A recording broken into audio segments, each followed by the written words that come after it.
नमस्कार दोस्तों, news time में आपका बहुत बहुत स्वागत है। दोस्तों, भारत की राजनीति में राज ठाकरे एक ऐसे राजनीतिज्ञ हैं जिनके पास कोई पद नहीं है सिवाय इसके कि मनसे के चीफ हैं। बाकी तो कोई पद नहीं उनके पास, कोई मंत्री नहीं रहे, वो कोई एमएलए नहीं बने, एमपी नहीं बने, किसी और पोस्ट पे भी नहीं रहे। पर दमखम ऐसा कि पूछिए मत साहब।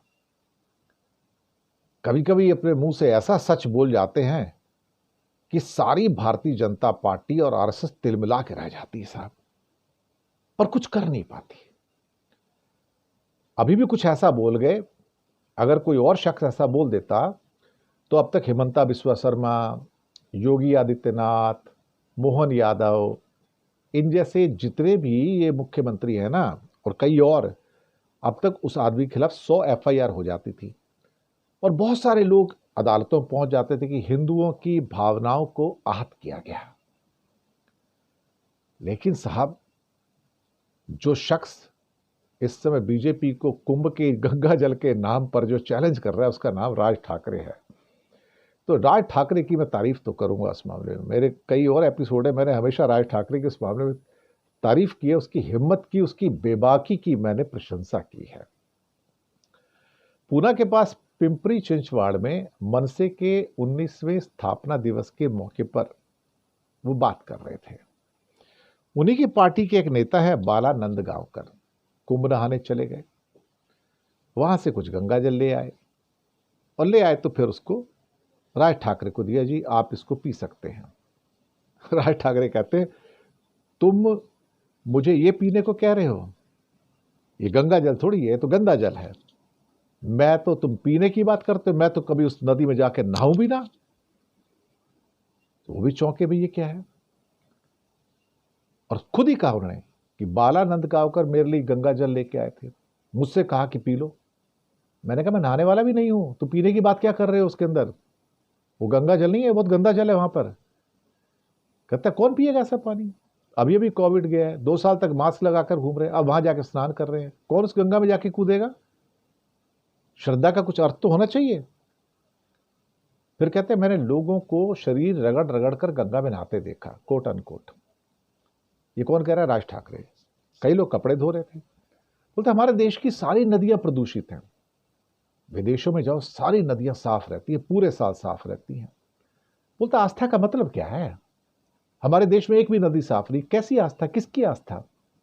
हम उसे मां कहते हैं, लेकिन मां को गंदा करने में हम हिचकते नहीं हैं। विदेशों में नदी को मां नहीं कहते, लेकिन वो बिल्कुल साफ रहती है, उसका मान सम्मान करते हैं।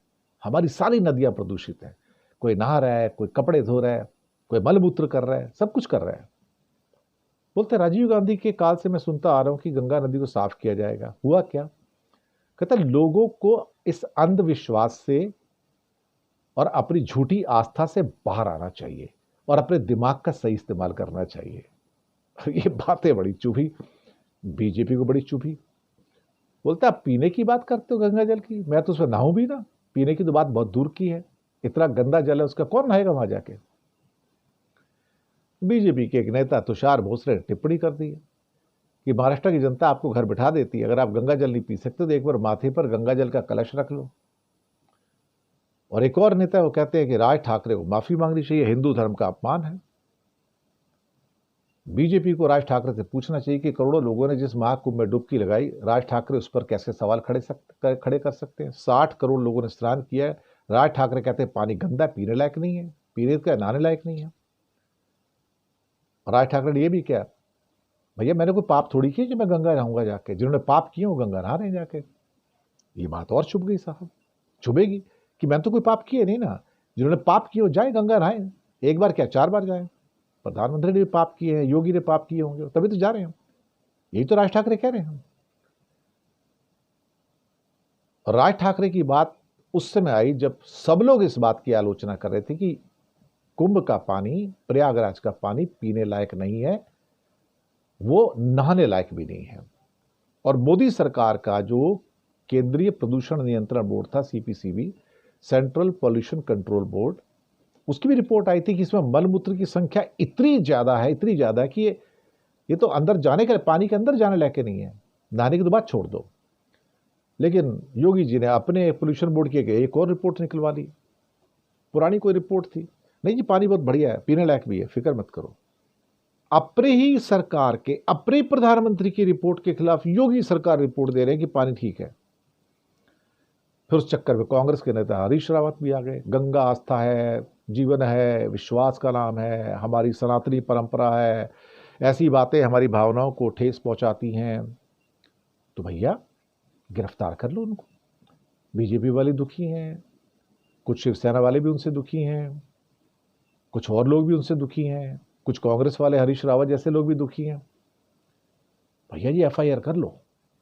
हेमंता बिस्वा शर्मा, योगी आदित्यनाथ, मोहन यादव, भूपेंद्र भाई पटेल और साथ में एक हरियाणा वाले भी हैं, आप सारे मिलके एफआईआर दर्ज करो। अब तो दिल्ली की रेखा गुप्ता भी है, मैं तो कहता हूं एफआईआर दर्ज करवा लो आप राज ठाकरे के खिलाफ कि उन्होंने गंगा का नाम बदनाम किया।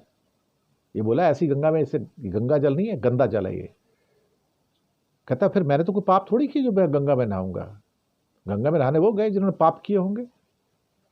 बात तो बड़ी चुभ रही है, पर क्या किसी बीजेपी के चीफ मिनिस्टर में या प्रधानमंत्री में हिम्मत है कि राज ठाकरे को ये बात कहे या उसके खिलाफ एफआईआर कर दे? जरा करके दिखा दे। फडणवीस साहब कर सकते हैं क्या? फडणवीस राज ठाकरे को गिरफ्तार करेंगे इसके लिए एफआईआर करके? नहीं भैया, उनमें इतना दम नहीं है। इनका कैरेक्टर कुछ ऐसे ही जैसे सुब्रमण्यम स्वामी का है, लेकिन सुब्रमण्यम स्वामी तो कभी कभार तो किसी पोस्ट पे रहे हैं ना, लेकिन सुब्रमण्यम स्वामी से ना बीजेपी डरती बहुत है। उनका कोई भी डायलॉग आ जाए, कोई भी कमेंट आ जाए, पूरी बीजेपी चुप हो जाती है। मुझे लगता है उनके पास कोई मोदी जी के सीक्रेट है जिसके बेस पे वो उनको ब्लैकमेल करते हैं। पता नहीं क्या सीक्रेट है, किस चीज के सीक्रेट है। क्या वो देशद्रोह के सीक्रेट है, राजद्रोह के सीक्रेट है, या किसी और उनके चरित्र के बारे में कुछ सीक्रेट है कुछ तो है। क्योंकि सुब्रमण्यम स्वामी जो भी कहते हैं उनको जवाब नहीं दिया जाता। बीजेपी का एक बंदा जवाब नहीं देता, सारे चुप रहते हैं। ऐसा लगता है सबको सांप सूंघ जाता है। यही राज ठाकरे के साथ है। राज ठाकरे कभी किसी पोस्ट पे नहीं रहे, कभी कोई मंत्री नहीं रहे, कभी कोई संतरी नहीं रहे, कभी एमपी एमएलए नहीं रहे, लेकिन राज ठाकरे का नाम राजनीति में बहुत बड़ा है भैया। भले उनके एक आधा मेंबर ही एमएलए बनता होगा या एक आधा वो भी नहीं बनता होगा, पर as a leader Raj Thackeray से डरने वालों के लोगों की कमी नहीं है। और उनमें प्रधानमंत्री भी हैं। मैं आपको बताऊं कैसे लोकसभा के चुनाव में साथ बिठाते थे उनको। अगर उनकी कोई हस्ती नहीं होती तो साथ में क्यों बिठाया भैया? ये चक्कर है सारा का सारा। तो राज ठाकरे भारत की राजनीति के एक ऐसे चमकते सितारे हैं जिनके पास कोई पोस्ट नहीं है, उसके बावजूद वो बड़े बलशाली हैं। ये बात तो सही है। और उनसे डरने वाले सबसे ज्यादा बीजेपी वाले हैं, सबसे ज्यादा डरने वाले बीजेपी वाले हैं। बाकी भी डरते हैं सारे, लेकिन बीजेपी वालों को उनसे बहुत डर लगता है। प्रधानमंत्री को डर लगता है। मैं तो कहूंगा हेमंता बिस्वा शर्मा जो हर बात के ऊपर एक एफआईआर ठोक देते हैं, राहुल गांधी पे या किसी और पे, एक दो एफआईआर ठुकवा दो साहब। और योगी जी भी ठुकवा सकते हैं। योगी जी तो बड़े पावरफुल चीफ मिनिस्टर हैं कि राज ठाकरे के ऊपर एफआईआर ठुकवा दो, गिरफ्तार करवा लो।